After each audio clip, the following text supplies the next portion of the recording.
রাজা আছে মাম্মা, রাজা বেঁচে আছে আর বেঁচে থাকবে। হে ঠাকুর, ঠাকুর রাজাকে তুমি রক্ষা করো ঠাকুর। রাজার মঙ্গলের জন্য মাম্মাকে আমার মিথ্যে কথা বলতে হচ্ছে যে রাজা নেই। কি হলো, চুপ করে আছো কেন? হ্যাঁ বিশ্বাস করি, কিন্তু রাজা সবার কাছে মরে গেলেও আমার কাছেও সব সময় বেঁচে আছে। দুষ্টুর কাছে দুষ্টুর রাজা কোনোদিন মরবে না, কোনোদিনও।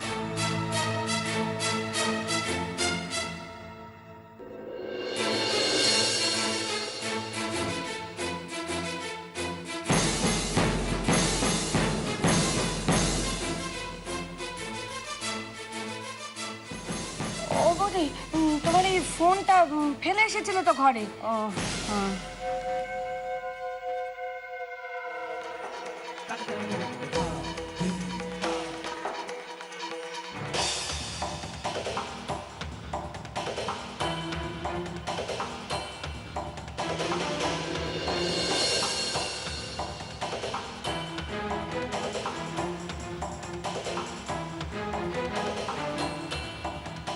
আচ্ছা দুষ্টু, রোহন যে নার্সিং হোম থেকে নিখোঁজ হয়ে গেছে সেটা তুমি আমাকে বললে না কেন?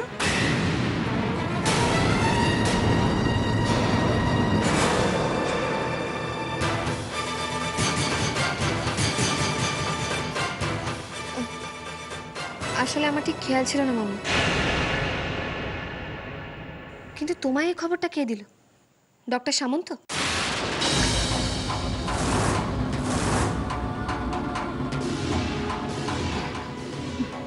ডক্টর সামন্ত? কে সে?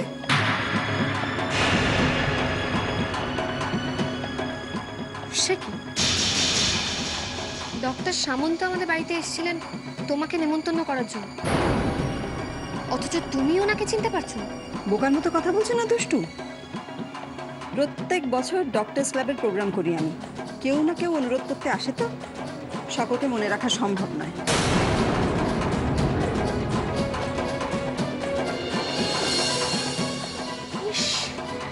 আর মোটে 10টা মিনিট। উফ,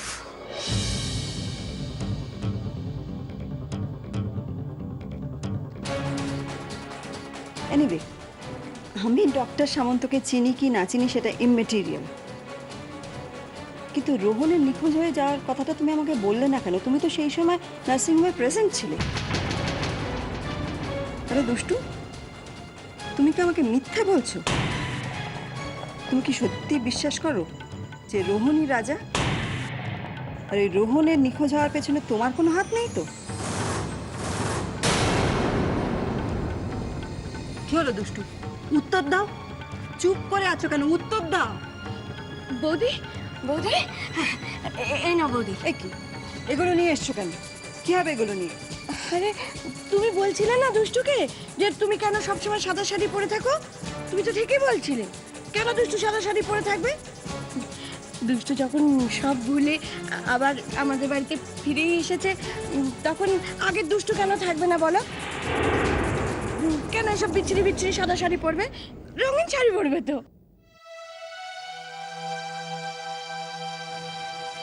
ঠিকই বলেছো মনদা, সত্যি তো। আচ্ছা দুষ্টু, তুমি তো বলেছিলে যে তুমি নতুন করে জীবন শুরু করতে চাও।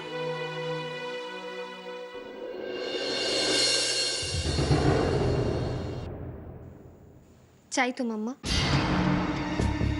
কিন্তু এই পুরনো শাড়ি পরে নয়। আমার নতুন জীবন আবার নতুন শাড়ি পরে শুরু করতে চাই। এই কথা? শিগগির তৈরি হয় না, আমার সঙ্গে চলো, শাড়ি কিনবো। মাম্মা আমি যাব না, তুমি নিজে যাও না, গিয়ে আমার জন্য পছন্দ করে তুমি শাড়িগুলো নিয়ে এসো। আনবে তো?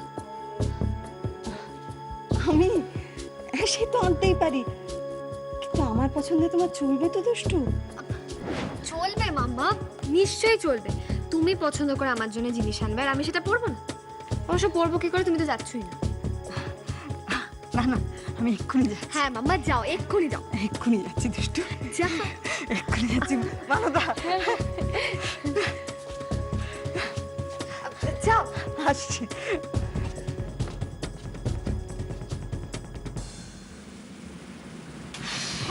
মানু,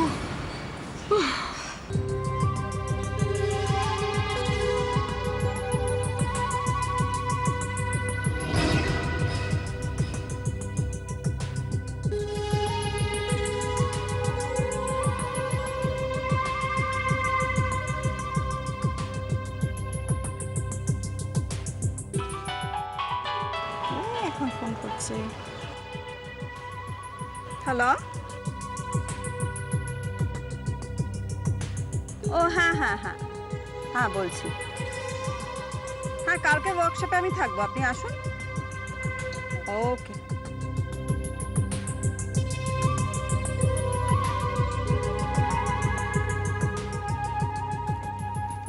চলো।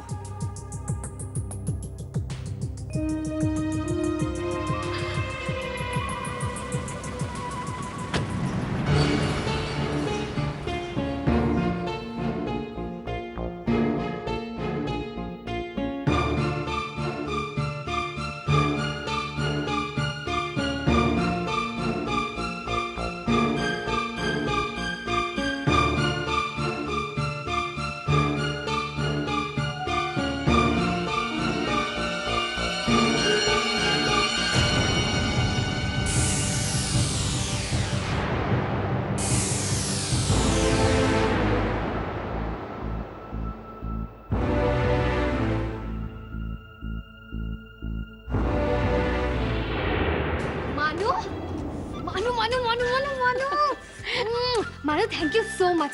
তুমি আজকে মাম্মার হাত থেকে আমাকে জোর বাঁচার বাঁচিয়ে দিয়েছো। আর বলো না, বৌদি যা কথা ঝড় তুলেছিল, আমি তো একবারে ভয়ে কাটা হয়ে গেছি।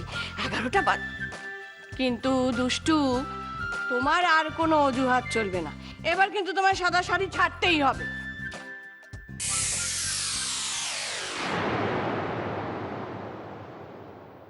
আসতে পারি?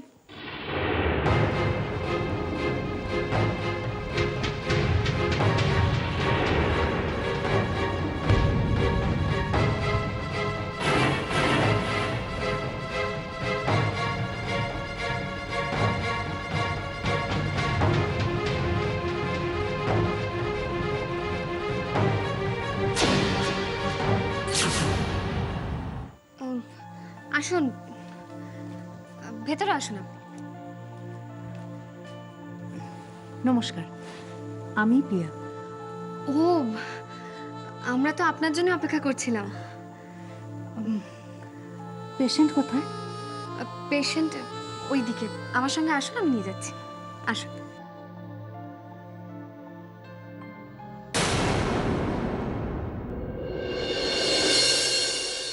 ইনি আপনার পেশেন্ট রাজা। রাজা, ইনি তোমার ফিজিওথেরাপি করবেন। Hello,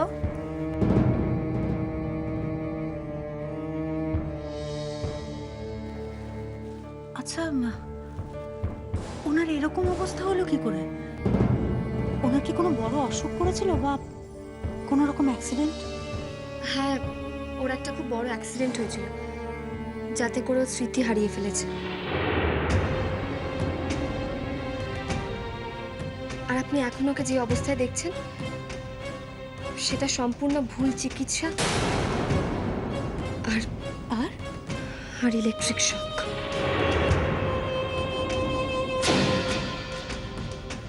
electric shock? কি বলছেন কি আপনি?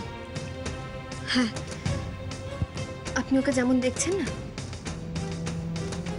এটা সম্পূর্ণ ইলেকট্রিক শক দেওয়ার জন্য হয়েছে। ও সুস্থ ছিল, সুস্থ অবস্থায় একবার নয় বারবার ইলেকট্রিক শক দিয়েছে, আর সেটা একজন ডক্টরই দিয়েছিলেন।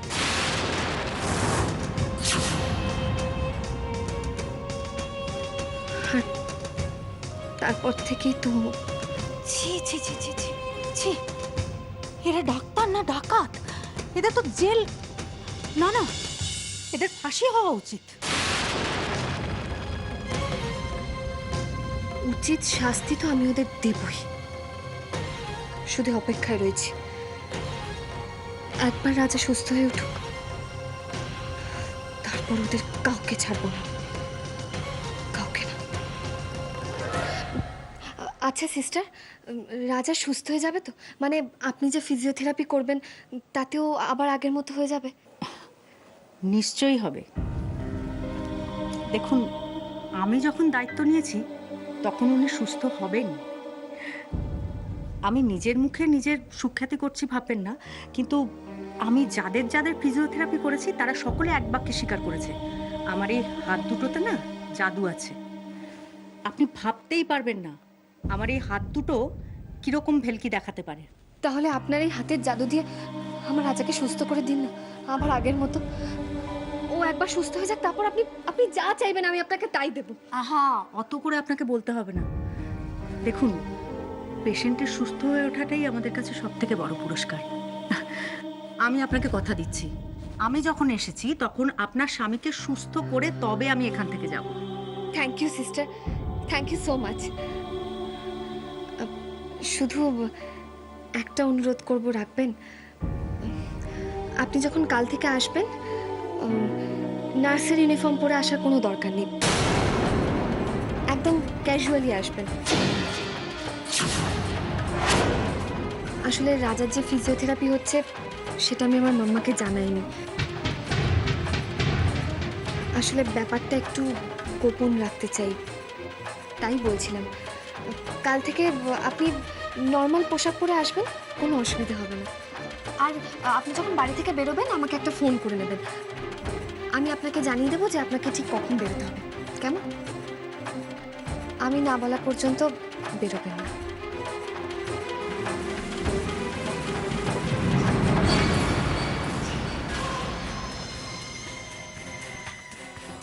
ওয়াও, ফাটাফাটি।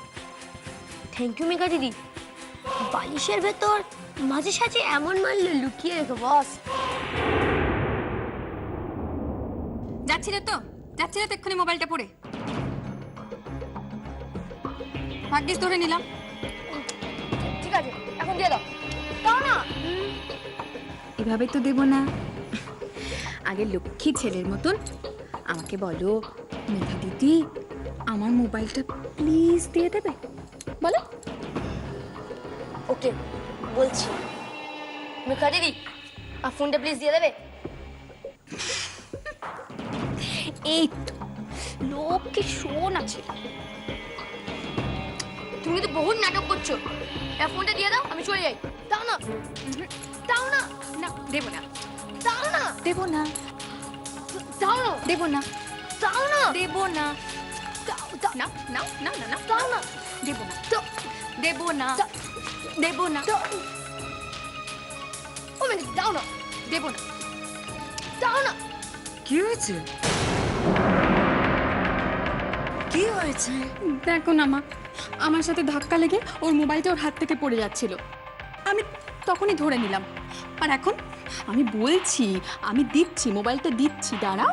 ও মা, তোরই সইছে না, সমানে কারাকারি করে চলেছে। একদম ঠকতে পারে মেঘা দিদি, তুমি বহুত ঠক বাজাছো।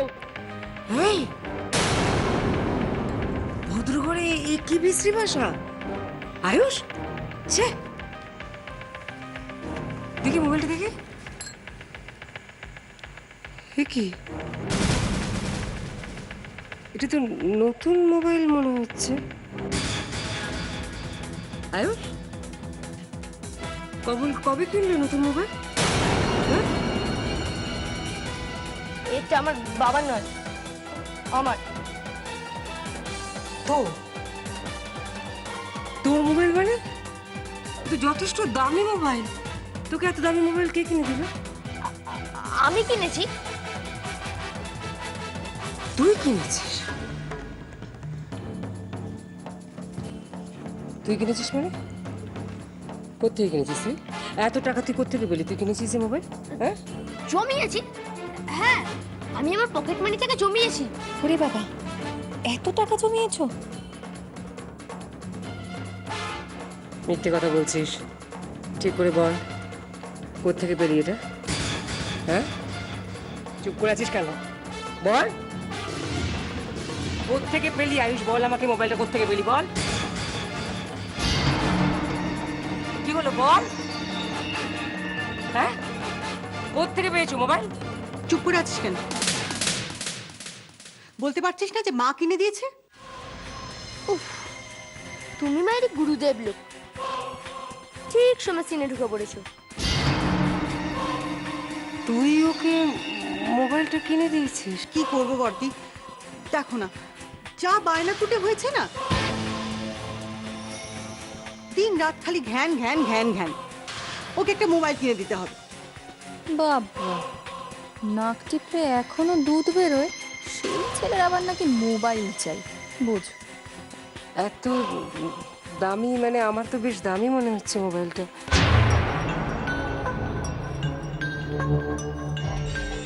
হ্যাঁ দামই তো। এনিওয়ে, নাও তোমার মোবাইল নাও। দেখো না বাবুর এদিক নেই ওদিক আছে, সস্তায় বাবুর মন ভরে না। দেখো না বর্দি, হাড় গড়াবো বলে টাকা জমিয়েছিলাম, ওর বায়নায় মোবাইলটা কিনে দিতে হলো।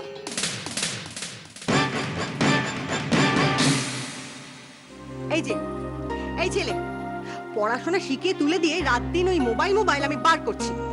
পড়তে বসতে হবে না, চল শিখে চল।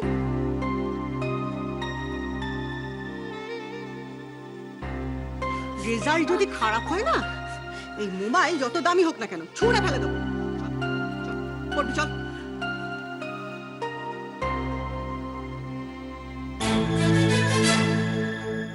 হাড় করাবার টাকা দিয়ে মোবাইল কিনে দিয়েছে।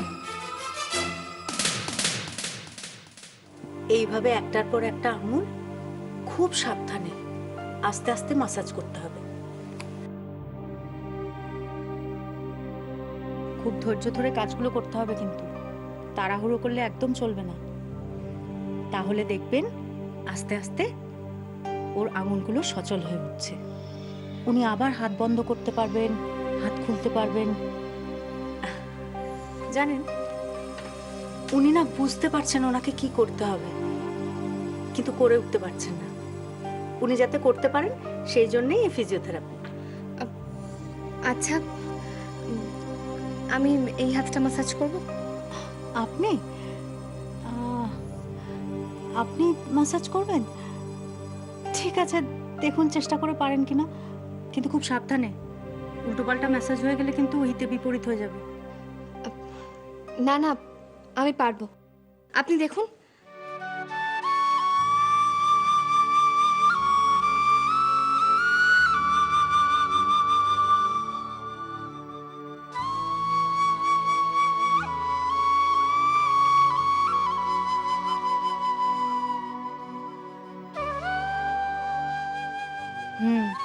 ঠিক হচ্ছে।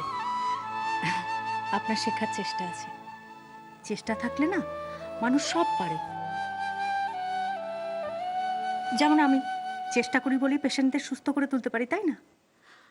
আপনি বিশ্বাস করবেন না, এমন এমন পেশেন্টদের আমি সুস্থ করে তুলেছি যারা যারা প্রায় বেঁচে মরেছিল। এমন লোক যার নড়ারই ক্ষমতা ছিল না, অথচ আমার ফিজিওথেরাপির জোরে হেঁটে হেঁটে পাহাড়ে উঠে গেছে।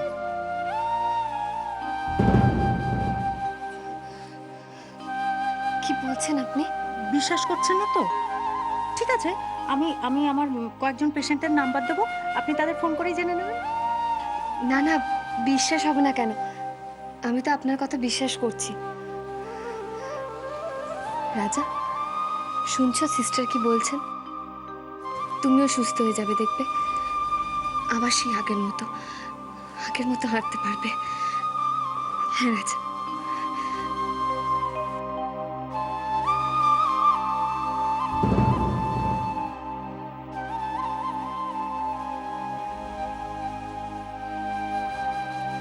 দুষ্টু